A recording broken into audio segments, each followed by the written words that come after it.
శ్రీ సాయిబాబా వారు విష్ణు సహస్రనామ నామాన్ని ప్రతి ఒక్కరూ పారాయణం చేయాలని, అది చాలా మహిమాన్వితమైనటువంటి స్తోత్రమని, నేను కూడా ఒకప్పుడు ఇబ్బందుల్లో ఉన్నప్పుడు విష్ణు సహస్రనామాన్ని పారాయణం చేసి ఆ ప్రమాదం నుంచి బయటపడ్డానని అని కూడా చెప్పి విష్ణు సహస్రనామం యొక్క గొప్పతనాన్ని చెప్పారు.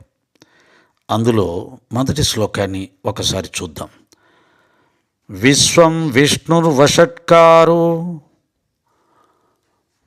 భూతభవ్యభవత్ప్రభుః భూతకృద్భూతభృద్భావో భూతాత్మా భూతభావనః. దీని అర్థం ఏంటంటే, విశ్వం అంటే సమస్త విశ్వం, మనం చూస్తున్నటువంటి ఈ విశ్వమంతా కూడా, దృశ్యమాన జగత్తంతా కూడా విష్ణు, విశ్వమంతా వ్యాపించిన వాడే విష్ణు. విష్ణు అంటే ఈ విశ్వమంతా వ్యాపించున్నవాడు, ఆ విశ్వమే తానైనటువంటి వాడు, అంటే విశ్వరూపుడు.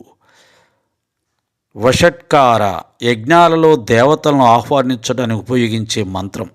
అన్నీ ఉన్నవాడు, సకల శక్తుల ఆకృతి. ఆయన్ని మించిన శక్తి ఈ విశ్వంలో మరొకటి లేదు, అన్ని శక్తులు ఆయనవే. భూత భవిష్యత్ భవత్ప్రభు, భూత భవ్య భవత్ప్రభు, భూత భవిష్యత్తు వర్తమాన కాలాలకు ప్రభు. అంటే జరిగిపోయింది, జరుగుతున్నది, జరగపోయేది అన్నీ ఆయన అధీనంలోనే ఉంటాయి, ఆయన ఇష్ట ప్రకారమే జరుగుతాయి.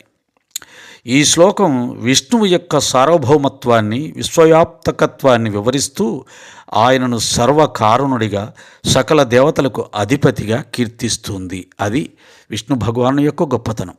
ఓం శ్రీ సాయిరామ్.